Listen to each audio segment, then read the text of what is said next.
Okay, everybody, we've come to the end. This is the last grammar video that we have to set us up for our grammar unit.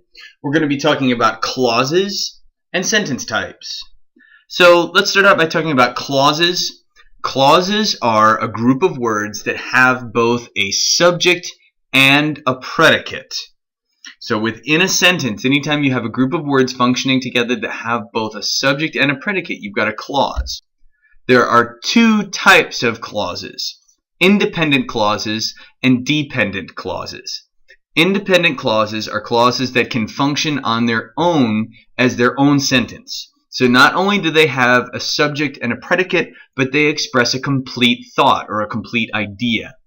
Dependent clauses are dependent on the rest of the sentence for meaning. So even though they have both a subject and a predicate, they still need the rest of the sentence for us to understand what's going on, something that makes sense. So if we look at this sentence, when students arrive in Mr. Kennedy's classroom, they need to be prepared to learn. There are two clauses in that sentence: when students arrive in Mr. Kennedy's classroom, and they need to be prepared to learn. Both of these groups of words have both a subject and a predicate. The first set, students, subject, arrive, predicate. The second set, they, subject, need, predicate.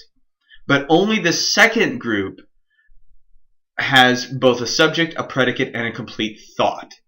So the first clause in the sentence is a dependent clause. It depends on the rest of the sentence for meaning. The second clause is an independent clause. If we deleted that first set of words, they need to be prepared to learn works as its own sentence. Notice that the dependent clause, sometimes called the subordinate clause, when students arrive in Mr. Kennedy's classroom, is joined to the sentence by the subordinating conjunction when. And here we have a picture of what Mr. Kennedy's classroom might look like.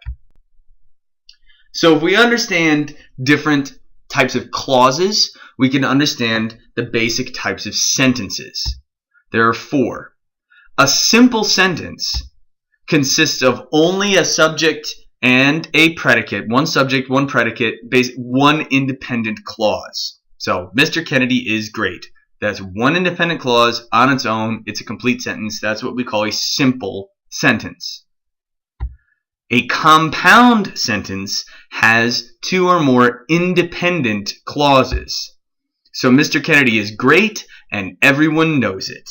That has two independent clauses. Notice that they are joined by a coordinating conjunction.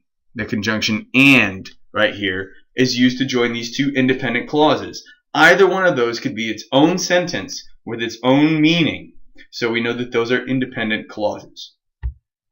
Complex sentences are when we have an independent clause joined to a dependent clause. So if you ask anyone, they'll tell you that Mr. Kennedy is great.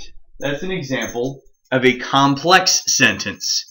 They'll tell you that Mr. Kennedy is great is an independent clause that could be its own sentence. It has a subject, they. It has a predicate. Actually, the predicate is will tell, right? And it expresses meaning of its own. If you ask anyone, has a subject, you, and a predicate, ask, but it doesn't express complete thought on its own. That's why it's joined to the rest of the sentence by the subordinating conjunction if. The last type of sentence is a compound complex sentence, when we have two independent clauses and one or more independent clause. So if you ask anyone, they'll tell you that Mr. Kennedy is great and everyone is right about it. So that has two independent clauses and one dependent clause. And here are all those people who think that Mr. Kennedy is awesome. So there you go. That is our entire grammar unit. I look forward to working with you over the coming weeks, putting some of these concepts into practice.